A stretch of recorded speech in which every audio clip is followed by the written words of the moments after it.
Hello friends, வணக்கம். இது நாங்கள் கண்ட உலகம். இன்றைக்கி நம்ம சேனலில் நோய் எதிர்ப்பு சக்தி நிறைந்த ஒரு சூப்பரான கருப்பட்டி தேங்காய் பால் ரெசிபி தான் பார்க்க போகிறோம். இப்போ வாங்க வீடியோக்குள்ளே போகலாம். எப்படி பண்ணுறதுன்னு பார்க்கலாம். நான் இங்கே மாட்டுப்பால் வந்துட்டு 1 கப் எடுத்திருக்கேன், கிட்டத்தட்ட 350 ml. அப்புறம் தேங்காய் வந்துட்டு மெஷரிங் கப்பில் 1 கப் எடுத்திருக்கேன். அந்த தேங்காய் அரைச்சி தேங்காய் பால் வந்து நம்ம எந்த கப்பில் பால் எடுக்கிறோமோ அதே கப்பில் 1 கப் அளவுக்கு பால் வந்து எடுக்கணும், தேங்காய் பால். இங்கே இந்த தேங்காய் பாலுக்கு வந்துட்டு நான் கருப்பட்டி தான் இன்றைக்கி யூஸ் பண்ண போகிறேன். அந்த கருப்பட்டியை வந்து நம்ம கரைச்சி எடுத்துக்கலாம். ஏன்னா அதில் தூசு மண்ணெல்லாம் இருக்கும், அதனால் கரைச்சி தனியாக எடுத்து வச்சுக்கலாம். இங்கே இந்த கருப்பட்டி தேங்காய் பாலுக்கு ஒரு மசாலா வந்து ரெடி பண்ணணும். அதுக்கு வந்து நான் மிளகு வந்து 1 டேபிள் ஸ்பூன், 2 சுக்கு, ஒரு 10லிருந்து 15 ஏலக்காய் வந்து சேர்த்து நல்லா வந்துட்டு வறுத்தெடுத்துக்கலாம். மிதமான சூட்டில் வறுத்தெடுத்து ஒரு மிக்சி ஜாரில் போட்டு பவுடர் மாதிரி பண்ணிக்கலாம். இங்கே இந்த பவுடர் தான் வந்து ரொம்ப முக்கியம் இந்த தேங்காய் பாலுக்கு.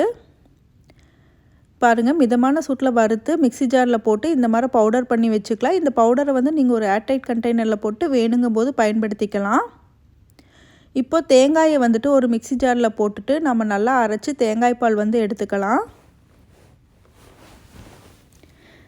தண்ணி சேர்த்து தேங்காயை அரைச்சி இந்த மாதிரி தேங்காய் பால் வந்து எடுத்துக்கலாம்.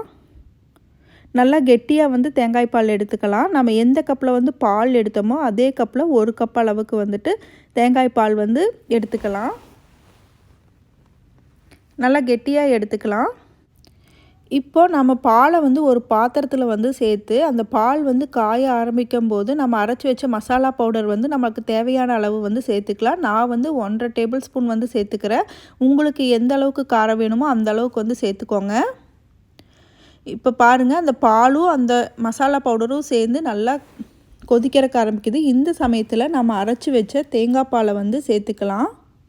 பால் வந்து மசாலா கூட சேர்ந்து நல்லா கொதிக்க ஆரம்பிக்கும் போது நம்ம அரைச்சி எடுத்த தேங்காய் பால் வந்து சேர்த்துக்கலாம். தேங்காய் பால் சேர்த்து இன்னும் நல்லா வந்து கொதிக்க விடணும். அப்போ தான் அந்த மிளகு சுக்குவோட காரம் வந்து தேங்காய் பாலில் வந்து நல்லா வந்து இறங்கும்.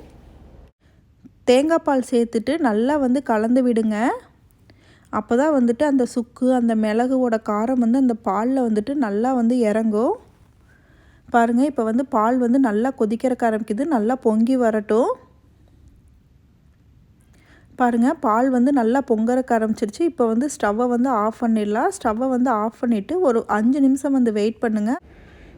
இப்போ அடுப்பை ஆஃப் பண்ணிவிட்டு ஒரு 5 நிமிஷம் போல் வெயிட் பண்ணலாம். 5 நிமிஷம் கழித்து நம்ம கரைச்சி வச்ச கருப்பட்டியை வந்து சேர்த்துக்கலாம். பால் பொங்கி வரும்போதே கருப்பட்டியை வந்து சேர்த்திங்கன்னா பால் வந்து திரிஞ்சு போயிடும். அதனால் ஒரு 5 நிமிஷம் கழித்து உங்களுக்கு எந்த அளவுக்கு இனிப்பு வேணுமோ அந்த அளவுக்கு கருப்பட்டி வந்து சேர்த்துக்கலாம். கருப்பட்டியை சேர்த்து நல்லா கலந்து விடுங்க. இப்போது நல்லா கலந்து விட்டுட்டு ஒரு வடிகட்டி வச்சு அந்த சுக்கு அந்த மிளகு அந்த கசடெல்லாம் வடிகட்டி எடுத்துக்கலாம். அப்போ தான் குடிக்கும்போது நல்லா இருக்கும். இப்போ பாருங்கள், அந்த சுக்கு அந்த மிளகுவோட மணமெல்லாம் இறங்கி நம்மளுக்கு தேங்காய் பால் வந்து நல்லா ரெடி ஆகிடுச்சு. அந்த மிளகுவோட காரமெல்லாம் பாலில் வந்து நல்லா இறங்கியிருக்கும். இப்போ பாருங்கள், நம்மளுக்கு சூப்பராக தேங்காய் பால் வந்து ரெடி ஆகிடுச்சு. இந்த தேங்காய் பால் வந்து நோய் எதிர்ப்பு சக்தி நிறைந்தது. சளி, இருமல், நெஞ்சு சளி எல்லாம் இருக்கும்போது இந்த தேங்காய் பால் குடித்தா நம்மளுக்கு வந்து ரொம்ப நல்லது.